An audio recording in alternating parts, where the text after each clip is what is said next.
अस्सलाम वालेकुम ninth class. बेटा हम इस्लामियात लाज़मी में से हमसायों के हकूक पढ़ रहे हैं। Page number 66।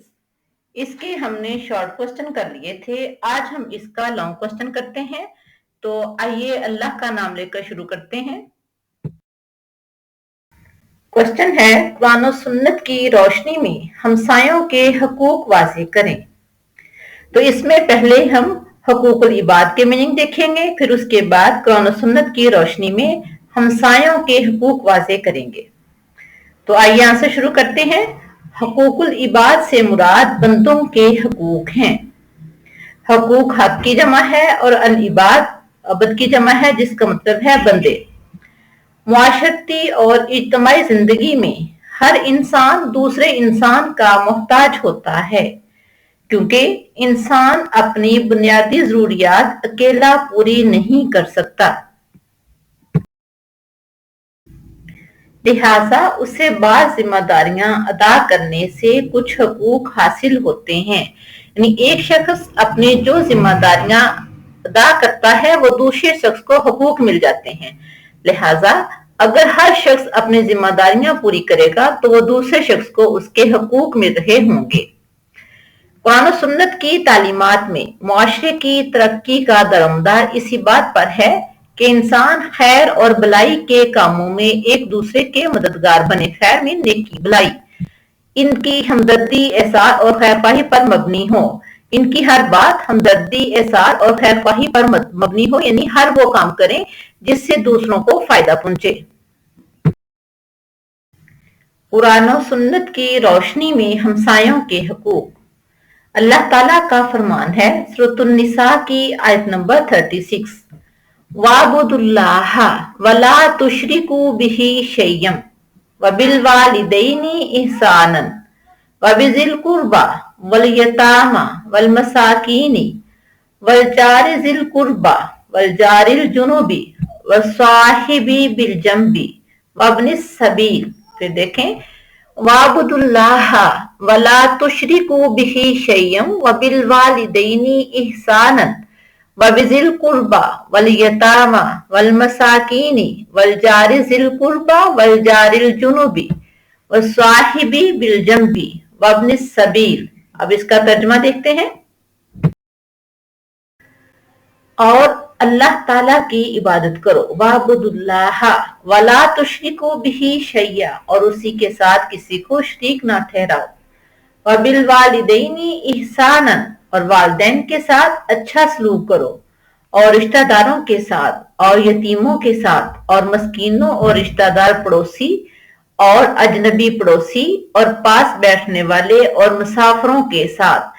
ये तमाम चीजें जो अल्लाह ताला ने बताई हैं, जो रिश्ते, जो ताल्लुकात बताए हैं, फरमाया कि इन सब के साथ अच्छा सलूक करो। यानी किन किन के साथ? सबसे पहले वालिदैन के साथ, रिश्तेदारों के साथ, यतीमों के साथ, मस्कीनों के साथ, रिश्तेदारों के साथ, और फिर पड़ोसियों के साथ। पड़ोसी कितने बताए? अजनबी पड़ोसी, पास बैठने वाले पड़ोसी, आपके साथ रहने वाले पड़ोसी, और फिर आगे फरमाया मुसाफिरों के साथ, यानी मुसाफिरों के साथ भी अच्छा सलूक करो। अब पड़ोसी कौन कौन से हैं, आइए देखते हैं। कुरान मजीद की इस आयत मुबारका के मुताबिक पड़ोसी की 3 अक़साम हैं। नंबर 1, रिश्तेदार पड़ोसी, जो आपके पास रह रहे हैं, आपके हमसाए में रह रहे हैं, वो आपके रिश्तेदार हों तो उनका हक सबसे ज्यादा है। नंबर 2, करीब रहने वाला पड़ोसी, आपके साथ जो रह रहे हैं, आपके आसपास जो आपके हमसाए हैं, आपके पड़ोसी हैं, वो आपके रिश्तेदार नहीं हैं, लेकिन इसके बावजूद वो आपके हुस्न सलूक के बहुत ज्यादा मुस्तहिक हैं। नंबर 3, थोड़ी देर का पड़ोसी। थोड़ी देर का पड़ोसी, फॉर एग्जाम्पल आप किसी महफिल में गए हैं, वहां आप थोड़ी देर तक बैठते हैं, तो जो आपके साथ बैठने वाले हैं वो आपके पड़ोसी हैं। किसी सफर में जा रहे हैं, आपके साथ जो सफर कर रहा है वो आपका सफर का पड़ोसी है। आप किसी क्लास में बैठे हुए हैं, आपके साथ बैठने वाले आपके साथी आपके पड़ोसी हैं। मतलब कि उन सब के हकूक अदा करना हम पर लाजिम हो जाता है। नबी करीम सल्लल्लाहु अलैहि वसल्लम ने हमसाए के हकूक की अदायगी को ईमान का हिस्सा करार देते हुए इरशाद फरमाया, اور یہ ارشاد آپ صلی اللہ علیہ وآلہ وسلم نے 3 دفعہ فرمایا، اللہ کی قسم وہ ایمان والا نہیں، اللہ کی قسم وہ ایمان والا نہیں، اللہ کی قسم وہ ایمان والا نہیں۔ صحابہ کرام نے عرض کیا، اللہ کے رسول کون؟ فرمایا، وہ جس کے شر سے اس کا پڑوسی محفوظ نہ ہو، یعنی اگر کسی کی شر سے اس کا پڑوسی محفوظ نہیں تو وہ ایماندار نہیں، وہ ایمان والا نہیں۔ یہ حدیث مبارکہ صحیح بخاری کی حدیث نمبر 6016 ہے۔ اسلام کی نظر میں ہمسائے میں صرف ساتھ رہنے والے لوگ ہی شامل نہیں، بلکہ ایک محلے میں رہنے والے کاروباری شراکت دار جن سے آپ روز ملتے ہیں، ان کے ساتھ کاروبار کرتے ہیں، ہم سفر جس کے ساتھ آپ سفر کر رہے ہوں، اور ہم جماعت جس کلاس میں آپ بیٹھ کر پڑھ رہے ہیں، آپ کے کولیگ ایک دفتر اور ایک ادارے میں اکٹھے کام کرنے والے، یہاں بھی کوئی جاب کر رہا ہے یا کر رہی ہے تو اس دفتر یا اس ادارے کے سب مل کر کام کرنے والے ایک دوسرے کے ہمسائے ہیں۔ تمام افراد ہمسائیگی کے دائرے میں شامل ہیں۔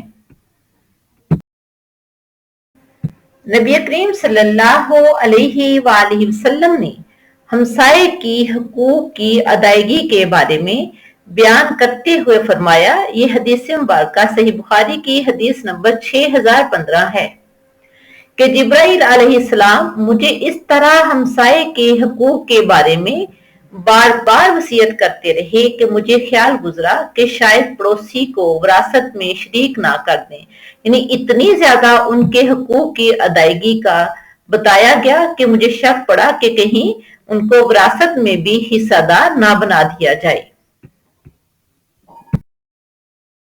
نبی کریم صلی اللہ علیہ وآلہ وسلم نے اس بات سے منع فرمایا کہ کوئی شخص اپنے پڑوسی کو اپنی دیوار میں کھونٹی وغیرہ گاڑنے سے روکے، یعنی آپس میں دیوار کٹھی ہے تو کوئی اپنی طرف کوئی کھونٹی وغیرہ لگا رہا ہے تو اس کو منع نہ کرے۔ یہ بخاری شریف کی حدیث نمبر 5627 ہے۔ ہمیں چاہیے کہ ہمسایوں کے حقوق ادا کریں تاکہ دنیوی اور اخروی زندگی میں کامیاب ہو سکیں، دنیا میں بھی کامیاب ہو سکیں اور آخرت میں بھی کامیاب ہو سکیں، اور سب سے بڑھ کر کہ ہمارا معاشرہ ترقی کی راہ پر گامزن ہو سکے۔ یہ تھے ہمسایوں کے حقوق۔ ہمارا نیکسٹ چیپٹر ہوگا باب ششم، ہدایت کے سرچشمے اور مشاہیر اسلام، اور اس میں سب سے پہلے ہے اہل بیت اطہار رضی اللہ تعالی عنہم، اور اس میں فرسٹ ٹاپک ہے حضرت امام زین العابدین، پیج نمبر 69۔ اللہ حافظ۔